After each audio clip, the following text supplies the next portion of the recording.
Hi there, it's Donna from Taffy Crafting, and I've got myself all settled in for a morning of crafting. I have on my desk a pot of tea and a cup of tea and ready to get some work done today. So today is our usual Share It on a Sunday that I do with my two crafty friends, Velcro Designs and Crafty Karen Designs, and it's actually Karen that's given me inspiration for this particular project. And I've been making a hexagonal box. Now, in Karen's original video, she used card and then decorated it with designer series paper. But because our theme is hand stamped DSP for this particular project, I've actually taken some white cardstock and just stamped it. I was trying to think how to finish the box. Karen did it with a belly band, but I'm not going to do that. I think I'm actually going to do mine with a Velcro closure, just for a bit of speed, because I haven't got a lot of time today, so I wanted to do a project that was, a nice 3D project, but actually doesn't take that long to do. Let me show you how to put it together. So you are going to start with, and for those of you that haven't come across Crafty Karen Designs, I'll leave a link to her YouTube channel in the description bar. So I've got a piece of A4. Now this is UK A4, which always causes a bit of confusion if you are if your A4 is a different size, but this needs to be 6 1/4. So do this on the short side of your card. So you're just taking 2 inches off the end. So 6 1/4 inches, and this is by 11 5/8. So we just take a very, very small amount just off this edge, like that. So that is 6 1/4 by 11 5/8. Now, if you wanted to, sorry, crashing about there. If you wanted to make the belly band for it, that's the scrap that you have left at the end. That's 2 inches. So you would just cut that lengthways. So you've got 1 inch and then create a belly band. If you're wondering what I mean by a belly band, then it's a band that goes all the way around your project. But I've decided not to do that. So there's my piece of card, and I need to do some scoring. I'll try and pick up my scoreboard without crashing about. Now, if this is the first time that you come across me, I go under the name of Taffy Crafting, but my name is Donna, and I'm an independent Stampin' Up demonstrator.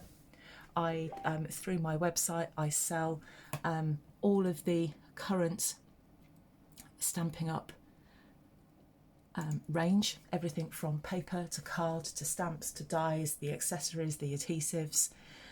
So if you're interested in that, there'll be a link to my shop in the description bar. You can go along there and have a browse. So where are we going to score this? This is the long side, and you're going to score at 1 7/8.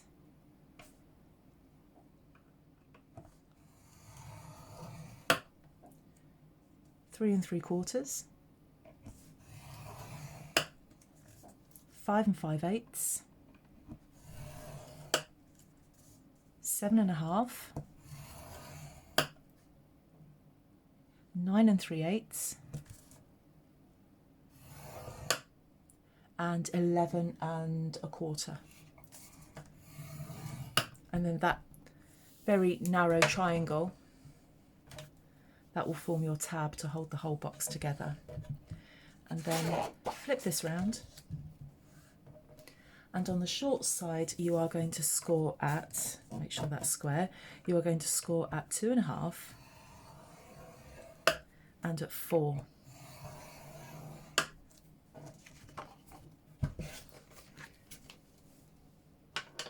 So that's all your scoring done.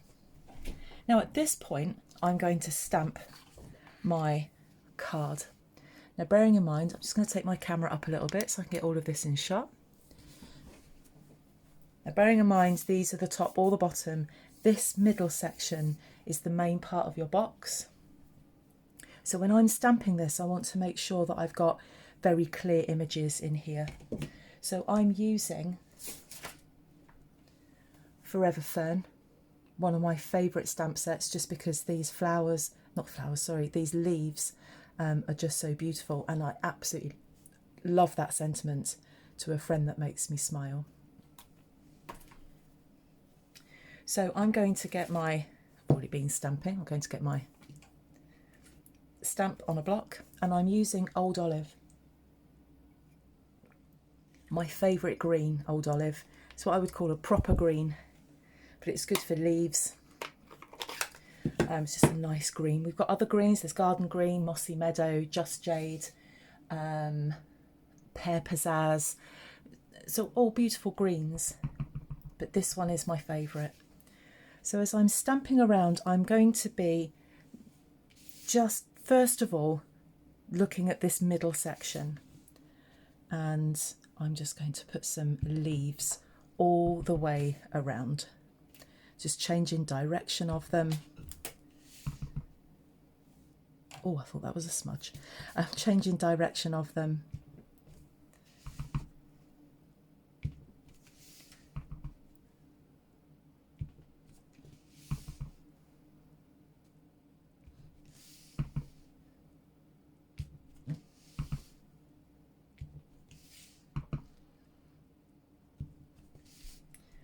Like that. And then I'm just going to add some more leaves up here, because these will be seen. I'm not going to do these. These are the bottom. I can't see the point in doing that. So these leaves here, just stamping just along the top. What you must make sure of though is that you do use that as the lid or the closure of the box. You don't get to see all of them, but it's very difficult at this point to predict, you know, where your leaf is going to go as far as the lid is concerned. So that's all your stamping. Then we've got some cutting to do. So the cutting is quite intricate. I'll do the cutting first before I do the scoring. I'll get a proper pair of scissors. Oh, they're not. Let's use those. So this is this very, very thin triangle here, rectangle. I always do that in videos. This is a very thin rectangle here. What you're going to do is cut up to the first score line, and then just kind of wedge into that a little bit there. Do the same here.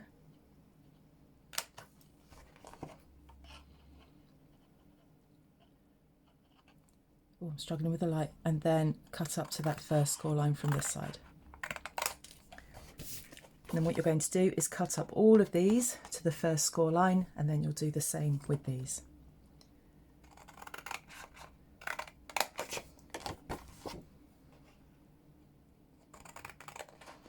So I haven't been able to craft very much recently, just to being super busy in the day job, but the day job does finish for the summer on Thursday of this week. So exciting. So I'm looking forward to having some time off. I'm trying to plan my craft and my videos and my blogging throughout the whole of the summer.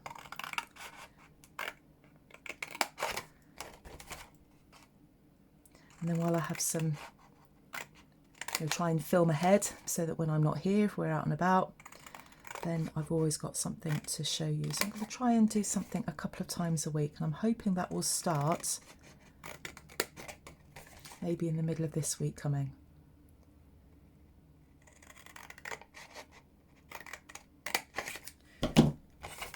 So cut up all of those, and then what you're going to do is fold and burnish all of these score lines.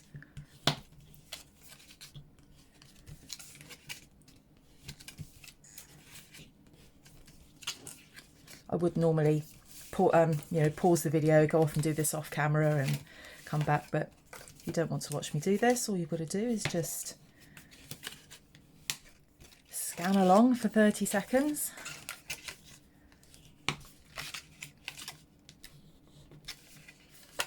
And also I've had some lovely comments just recently on my YouTube tutorials. I think I've said in my tutorials that I was really concerned that my videos were quite long and that people wouldn't watch, and so many of you just replied and said no, we like it at that pace. So thank you for anybody that's left a comment, taken the time to do that. Really is appreciated. Thank you very much.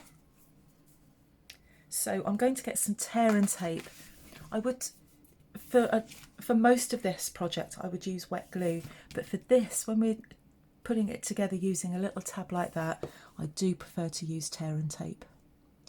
And it's a case of getting that tear and tape right on that score line, not past it, but right on it. It's a bit fiddly, but in my opinion, works better than glue. But you know, we're all different. We all have our preferences of what we prefer. So I'm just going to lift that up there. So that's on the outside of the box. I've stuck that. And then I'm going to fold that over. So there's my sticky bit on my tab. And I'm going to just fold this over. And if all of your score lines and your cutting has been accurate, this should go together quite nicely. So that cut line is going to match your score line there. So just hover it over, make sure you're happy, and then just commit to it, and then push it down with your bone folder, and there's your box.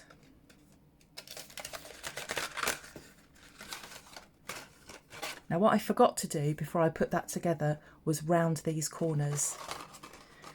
So this should be fun. So if you're making this, round the corners before you stick it together. So I'm using my detail trio punch. So what I'm going to do is do this off camera, because this is going to be awkward and fiddly because I've forgotten to do that. So I'll be back in a tick. Okay, so I've left the last one just to show you that it's just noisy really with all the fiddling about with it, and that's why I didn't do all of this on camera, because the noise was probably annoying, especially if you watch this with earphones in. So all I've done is just taken that flap like that, put it in one side like that, turned it round, and I've done the other side. I'm going to do that again. I don't think that's, press it down hard enough, that's better. Now you can do the bottom as well if you want to. It doesn't get seen, but that's completely your preference. So I'm going to turn this round so that I'm just dealing with the bottom of this. So if there's anything that's going to be really super fiddly about this project, it is this putting the bottom together. And the key to this is keeping the shape.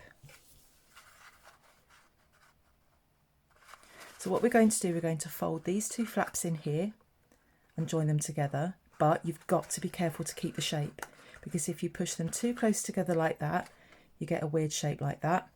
And if they're, well, actually you can't really do them too far apart. So you've got to keep that shape. So we're going to push those together like that. And then these ones will come over, and then the other two. So this is about being a little bit patient. Now, Karen on her video, she put a reel of ribbon in there, and that fits quite nicely with that. So if you've got Stampin' Up ribbon, that fits quite nicely. It keeps the shape and you're able to put that together. So thanks, Karen, for that top tip. So this is what's going to happen. Fold those in and then fold that in, and we will stick as we go along. I'm just checking I'm happy with that, because when it's stuck, it's stuck. Right, where's my glue gone? So start with these two opposite ones coming in. Make sure that if you haven't stamped the card, that's what you're dealing with here, otherwise your box is going to be upside down. And if you want to round off the corners on these flaps, then you go ahead. I probably would have done had I not mucked that up.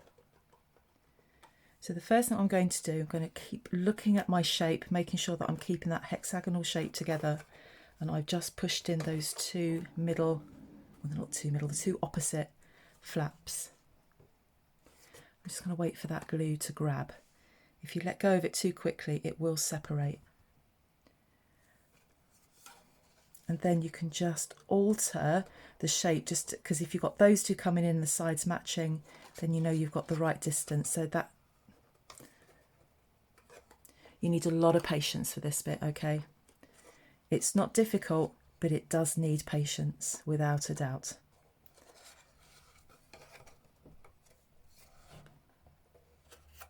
I'm not a very patient person at all. I met up with some friends last night and they said, Donnie, you're not normally patient. No, I'm not. But actually with this, sometimes if you're in the right frame of mind, there's no problem with this. You can just start sticking it together. No rush. So just wait for that to grab.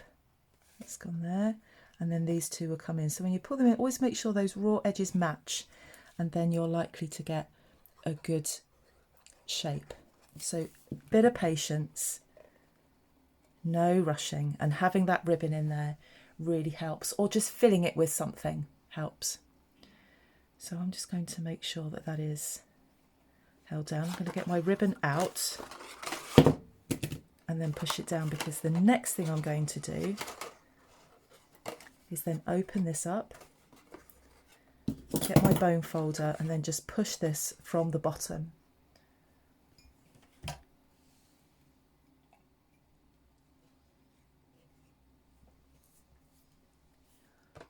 Okay, so there we go. And at that point, you'll then fill your box with whatever treats you want to fill it with. Now in my craft room, I actually don't have any treats at all.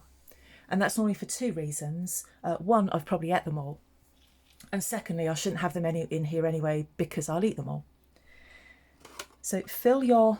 I do actually have some treats, thinking about it. Someone bought me some lemon sherbets. So excuse the noise. Let's put my lemon sherbets in there. You put anything you like in there.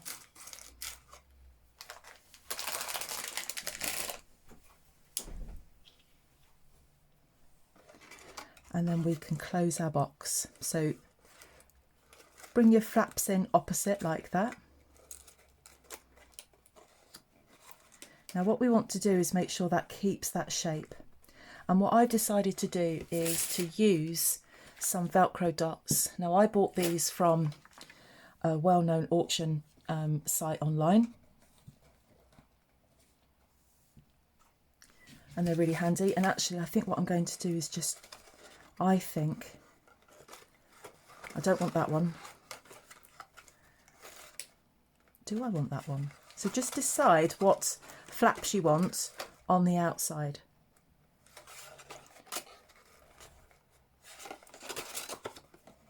Actually, I think I want those. I'm just not going to overthink it. Fold the flaps in, and when you've got that one right, the rest of them will just sit properly. So let's put our Velcro dot on there.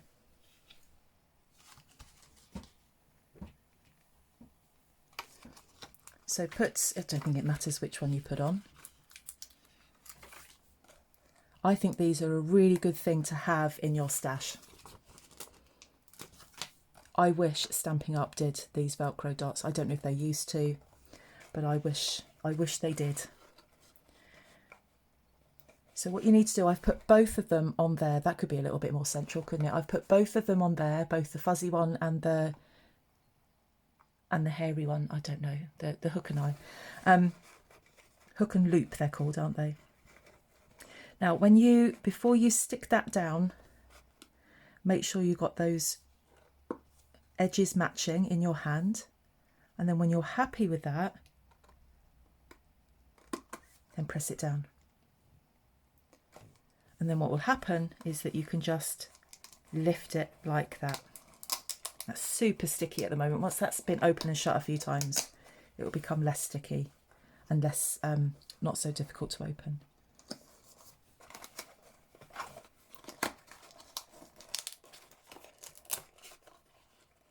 Okay, so let's just put that back on there like that. And then if you really wanted to, you could then secure that with some ribbon in entirely up to you. So I've got some ribbon here. I did try to actually hold it together with ribbon and it just wasn't working, and that really did test my patience. So that's when I went for the Velcro dot. I've got some evening evergreen ribbon here. So you could, if you wanted to, because that's all being held together, you could then get some ribbon. Because that's still got its shape.